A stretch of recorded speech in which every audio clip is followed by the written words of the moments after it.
Ano kaya yun? District 95. Daming pailaw. Ano? Okay. Ito na tayo. Alas 7 pa siguro yan. Yung bus? Hindi, mag alas 7 pa lang eh.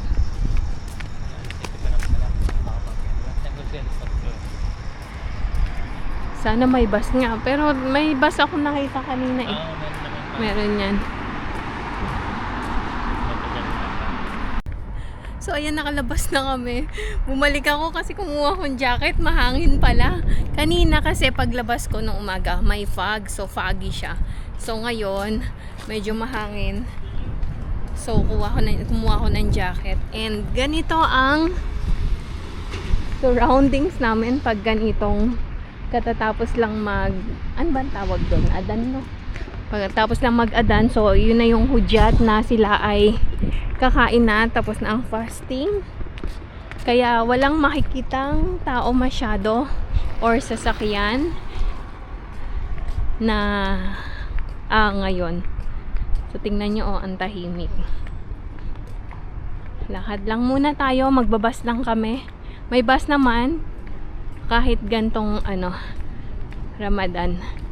So maya naman ulit update ko kayo. So ayan, kanina pa kami dito pero wala pang bus. So nagkwentuhan kami, kwenta-kwenta lang yung mga bilihin sa Nepal compare sa bilihin sa Pinas. Sobrang mahal na pala din ng mahal yung mga bilihin ba sa Pinas. Tagal, anong oras na? 6:55 na ng gabi, wala pang bus. Maya naman ulit, bale bibili lang naman talaga ako ng SIM, bagong SIM card ulit kasi alam nyo na, nakuha ko na yung aking card. So last time kasi nung namili ako ng SIM is ginamit ko yung card ng friend ko. So this time card ko yung gagamitin ko, kaya so under my name na ulit siya para makapag-apply na tayo ng kung anong mga procedures ng bangko kasi kailangan yan para sa salary card. So anyway, yun muna, maya naman ulit.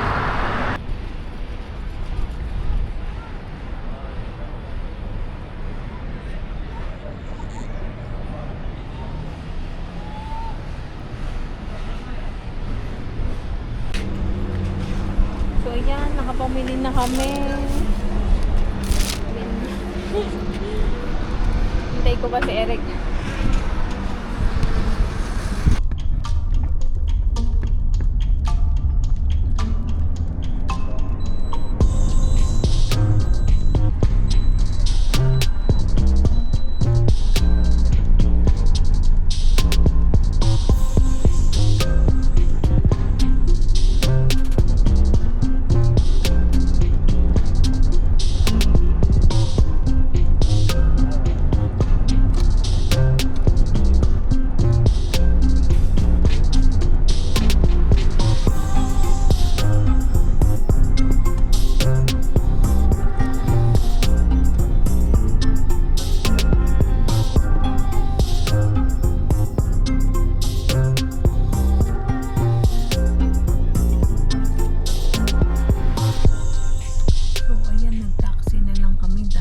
Marami kaming dalahin.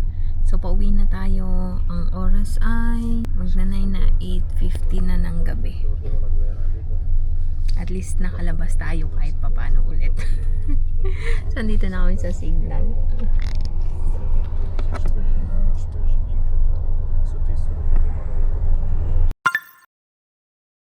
Ayan, magandang gabi. Lalabas ulit tayo. Biglaan na lakad ito. Kaya ako'y nagmamadali. So, pagkatapos ng trabaho, anong oras na ba? Today ay, ano ba ngayon? Nalito na. 7:05 at today ay Biyernes. So, labas lang kami saglit. Mabilisan, biglaan na gaya. And, punta na din ako dun sa travel agency. Kailangan kasing change status. So, doon muna kami and then ano pa ba? And then, ayun, balitaan ko kayo kung ano mga susunod na kaganapan. So, bago po ang lahat, kamusta kayo? Kamusta ang inyong mga araw? Maya ko na lang kayo ulit i-update. At ako ay nagmamadali na. So, maya naman ulit. Ayan. Naghihintay na aking mga friend. Slash colleague.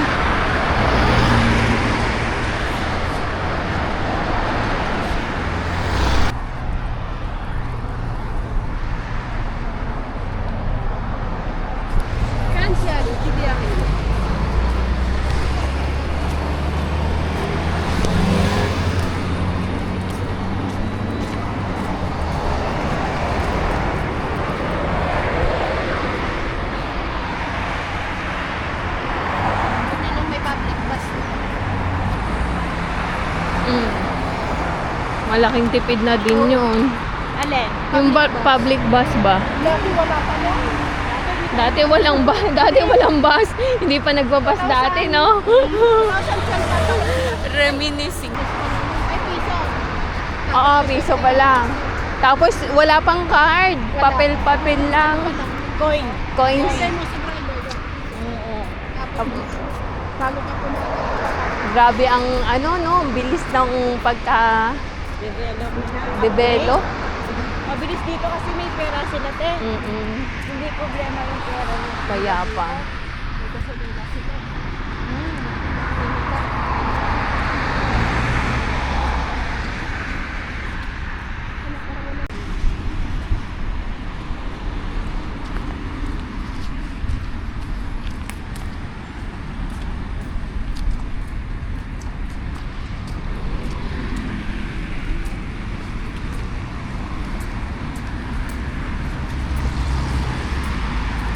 $7:30. Sakto lang. Pag nakarating tayo ng seat ng alas 8. Oo. Kaya pa, Sabado bukas. Yes.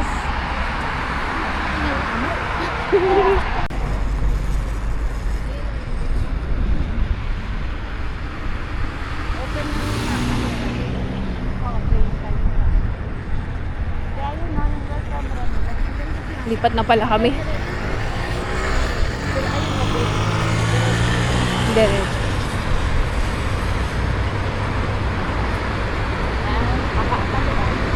Akala ko.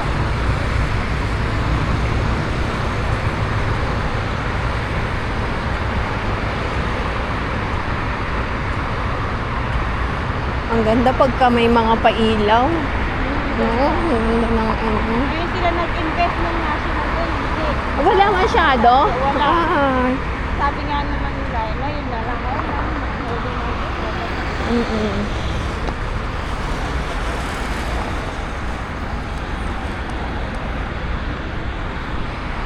Okay, dito na kami nakaabot.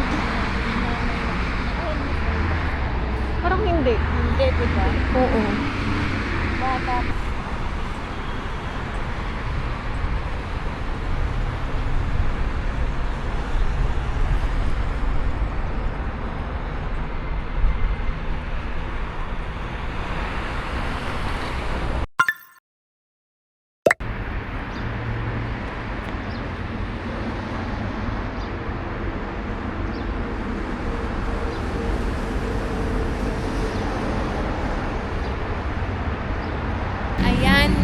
Magandang umaga po sa inyong lahat. Kamusta po kayo? Kamusta ang inyong mga araw?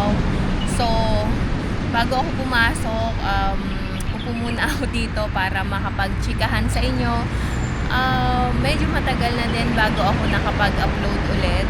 But then, gusto ko lang po kayong i-update. At may gusto po akong sabihin sa inyo.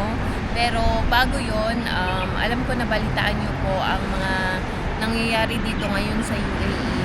Pero okay po kami, safe po kami, malayo po kami sa pinakasentro ng kaguluhan.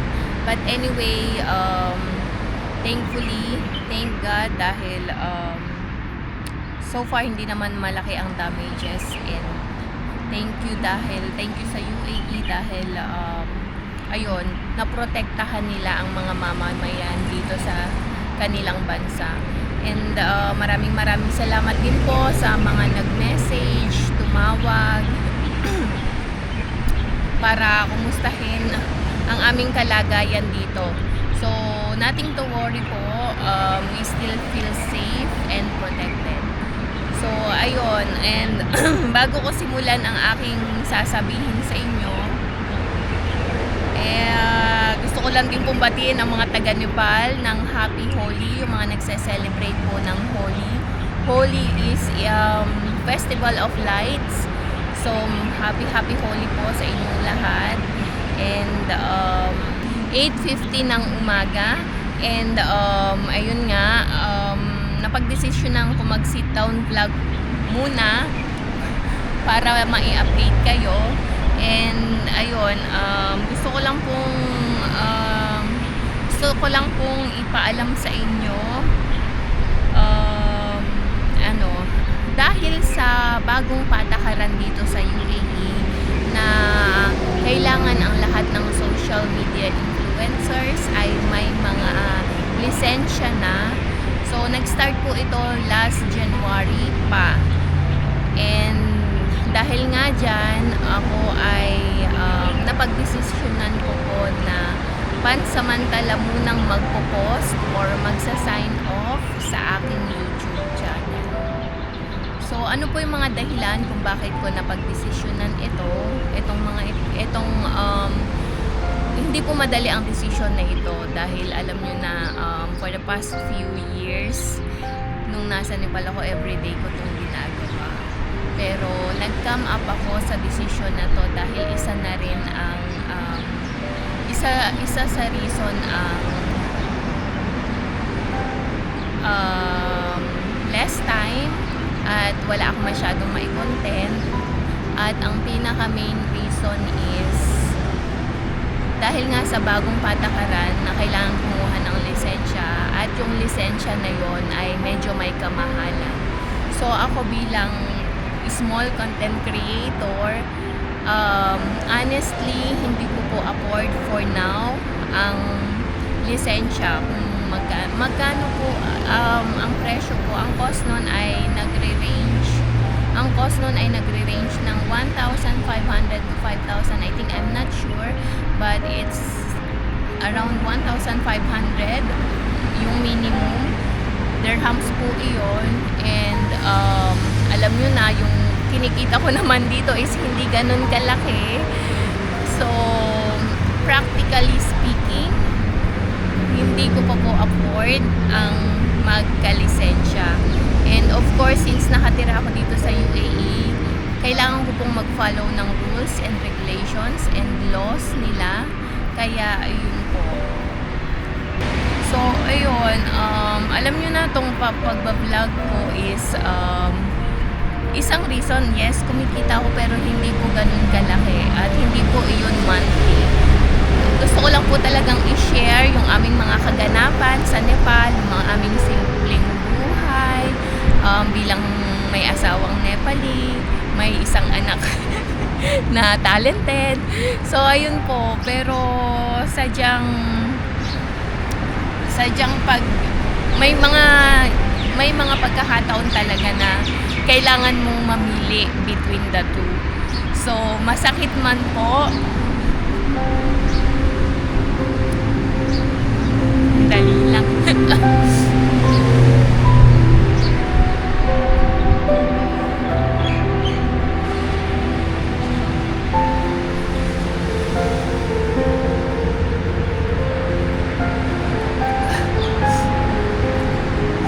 So ayun, masakit man po na iwanan kayo pansamantala. Pansamantala lang naman po hanggat hindi ko po alam po hanggang kailan, pero masakit man pong iwanan kayo pansamantala. Naging parte na po kayo ng buhay namin.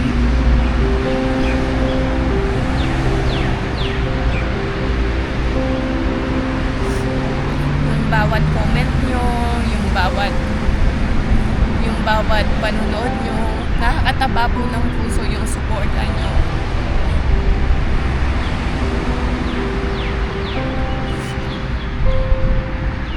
So,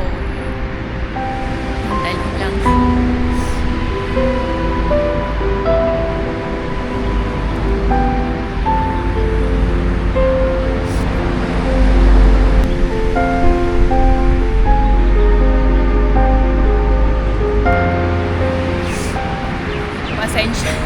Pasensya na po, naging emotional ako kasi alam nyo na naging parte kayo ng buhay namin.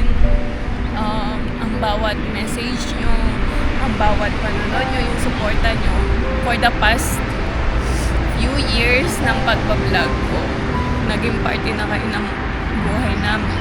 So, hindi ganun kadali ang decision na to, pero kailangan kasi alam mo na para na din hindi ako kakaba na ay baka may manghuli sa akin, ganon. So para din sa peace of mind, kaya nag-come up ako sa decision na ito. So ayun po, maraming salamat sa inyong pagmamahal at suporta sa aming pamilya. Hindi ko po makakalimutan ang bawat message nyo, ang bawat view, at ang bawat tao na naging parte ng aming munting channel, na aming munting pamilya. So hanggang dito na lang po muna. Hanggang sa muli po nating pagkikita. God bless everyone. At maraming salamat po. SL Nepal is signing off. Namaste and mabuhay.